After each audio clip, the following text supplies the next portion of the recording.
भाइयों, जैसा कि आज 21 जनवरी है और कल 22 जनवरी है। चारों तरफ उत्सव का माहौल है क्योंकि कल 22 जनवरी है और चारों तरफ सजावट हो रही है। सब कह रहे हैं राम आ रहे हैं, राम आ रहे हैं। इतने वर्षों बाद राम आ रहे हैं। पर दोस्तों, भाइयों, मैं सभी से यही कहना चाहूँगा। मेरे दिल में कोई बात थी, या ये बात परमात्मा चाहते थे कि मैं कहूँ, तो मैं आपसे कहना चाहता हूँ कि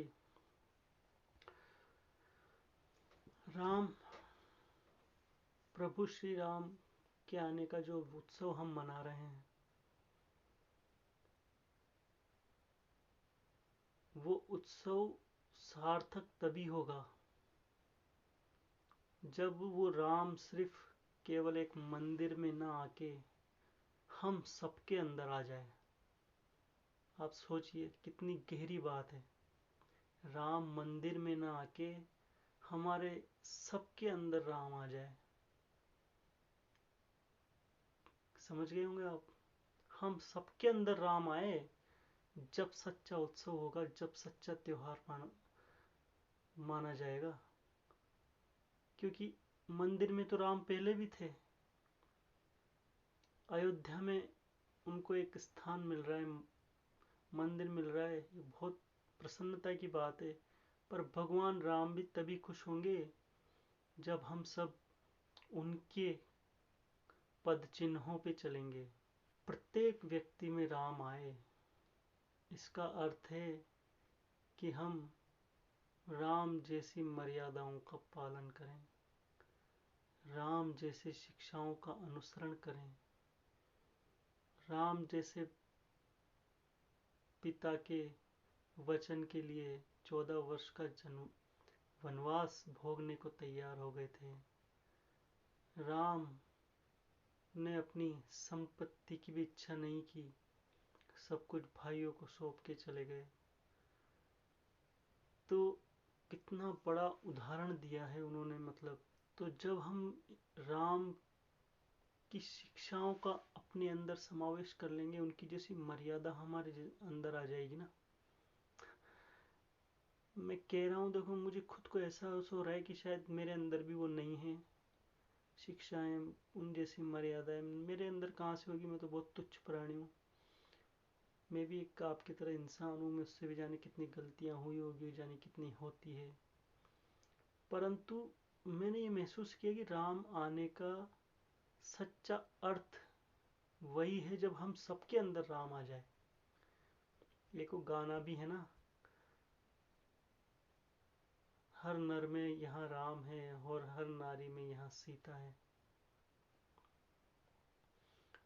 तो हर नर में यहाँ पे राम बताया गया है और हर नारी में सीता को बताया गया है।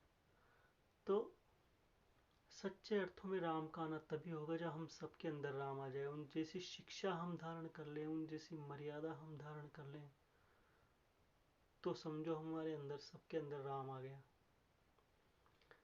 ये तो रही एक बात। और एक बात और कहना चाहूंगा मैं, कि आज हम ये भूल गए कि राम राक्षसों को मारने के लिए उन्होंने अस्त्र शस्त्र चलाना सीखे थे, और गुरु के साथ राक्षसों को मारने के लिए राजपाट महलों का सुख छोड़ के जंगलों में गुरु के साथ राक्षसों को मारने निकल गए थे। जब उनकी पत्नी सीता को रावण द्वारा अपहरण कर लिया गया, तो उन्होंने डर के घर पे नहीं बैठ गए हो, या मतलब हिम्मत हार गए हो। उन्होंने हिम्मत नहीं हारी, जबकि रावण तो उनके पास कुछ नहीं था। उनके पास एक धनुष बाण था। वो थे तो ईश्वर परमात्मा भगवान थे, परंतु उन्होंने एक मनुष्य रूप धारण कर रखा था। तो उस टाइम उनके पास कुछ नहीं था, कोई शक्तियां नहीं थी, परंतु उन्होंने हिम्मत नहीं हारी और अपनी पत्नी को वापस लाने के लिए प्रयास किया। जहां दूसरों की सहायता लेनी थी वहां दूसरों की सहायता भी ली, दूसरों की सहायता भी की। और उन्होंने, आप सोचो कितने किलोमीटर, कितने योजन समुद्र होगा वो, कितना बड़ा समुद्र था। हम जैसे तो हिम्मत हार के बैठ जाते, यार वहां जाना संभव ही नहीं है। कौन से वहां पे उस टाइम जहाज थे या हवाई जहाज थे, पर उन्होंने हिम्मत नहीं हारी और वहां जाने का रास्ता निकाला और लंका में गए, रावण से युद्ध किया। कितने महीनों, कितने सालों युद्ध चला होगा, कितना भयंकर युद्ध चला था। और उन्होंने युद्ध किया, अस्त्र शस्त्र उठाए और अपनी पत्नी को वापस लेके आए। देखो, बातें तो कई कर सकते हैं लोग बाग, अपन को उससे मतलब नहीं कौन क्या कर रहा है, किस तरह की बातें कर रहा है।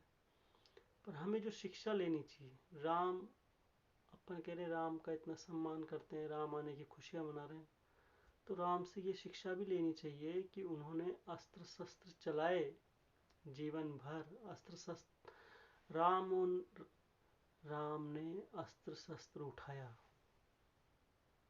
हमेशा शस्त्र उनके पास रहता था।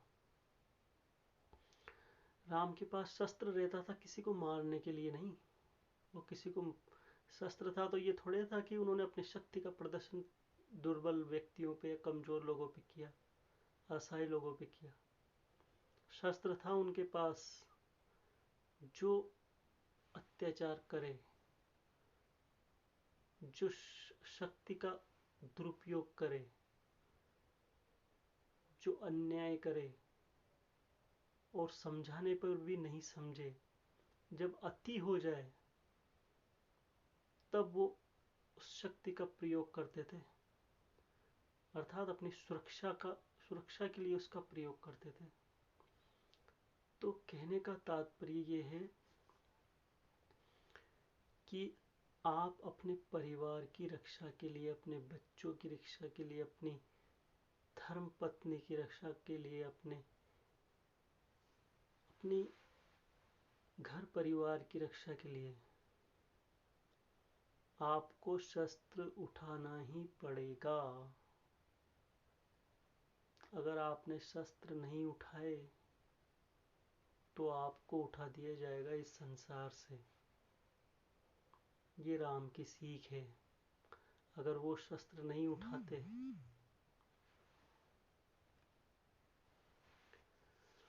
अगर वो शस्त्र नहीं उठाते, अगर वो शस्त्र नहीं उठाते तो उनको तो रावण क्या छोड़ता, कुचल देता उनको रावण। वो उस टाइम मनुष्य अवतार में थे। तो मैं यही कहना चाहता हूँ, आप सब मनुष्य हो, राम को अपने अंदर लाओ। राम आ रहे हैं तो अपने अंदर आने दो राम को। आप सब, परमात्मा अपने अंदर है, सारी शक्तियां अपने अंदर है, आप सब कुछ कर सकते हो। राक्षस भी तपस्या करके वरदान प्राप्त करते थे, शक्तियां प्राप्त करते थे। मनुष्य भी शक्तियां प्राप्त करते थे, तपस्या करके वरदान प्राप्त करते थे। तो जब राक्षस कर सकते हैं तो मनुष्य भी कर सकते हैं, अपन भी कर सकते हैं, और किया है, बहुत सौ ने किया है। नर नारायण का नाम सुना होगा आपने। नर नारायण दोनों तपस्या करते थे एक साथ। मैं बस, मेरा कहने का उद्देश्य यही है कि राम आना सार्थक तभी होगा जो जब राम हम सबके अंदर आ जाए, हर एक व्यक्ति के अंदर राम आ जाए। तब देखो आप अपने आप ही उत्सव हो जाएगा, मनाने की आवश्यकता ही नहीं पड़ेगी। हर घर में उत्सव अपने आप होगा, हर मन में उत्सव अपने आप होगा। हमने अपने भगवानों से शिक्षा, भगवानों को पूछते तो हैं पर उनसे शिक्षा नहीं लेते। भगवान ने यही शिक्षा दी है कि अपनी रक्षा के लिए, अपने परिवार की रक्षा के लिए युद्ध करना पड़ता है अगर आवश्यकता पड़े तो। आप युद्ध से पीछा नहीं हट सकते, पीछे नहीं हट सकते। कब तक पीछे हटोगे? एक न एक दिन तो आपको युद्ध करना ही पड़ेगा। समय रहते ही युद्ध कर लोगे तो बच जाओगे, और फिर अपने ऊपर आने के बाद युद्ध करोगे तो क्या पता बचने का कोई अवसर ही नहीं मिले। तो बस आज मैं यही समझाना चाहता था आपको। मेरी बात सही लगे तो इसको जन जन तक पहुंचाएं, लाइक करें, कमेंट करें, जो आप जो करना चाहें वो कमेंट करें इस पे, और आने दे राम को अपने अंदर, और युद्ध के लिए तैयार रहें। अस्त्र शस्त्र सब तैयार रखें, क्योंकि अगर आपको अपने परिवार की रक्षा करनी है तो आपको युद्ध के लिए तैयार रहना पड़ेगा। अस्त्र शस्त्र तैयार रखने पड़ेंगे, और राम जैसी शिक्षाओं का अनुसरण करना पड़ेगा, उनकी मर्यादाओं का अनुसरण करना पड़ेगा, उनकी मर्यादाओं का पालन करना पड़ेगा। जब जाके राम का आना सार्थक होगा, और तब खुश होंगे राम कि मैं हर व्यक्ति में आ गया, मैं अपने हर भक्त में आ गया।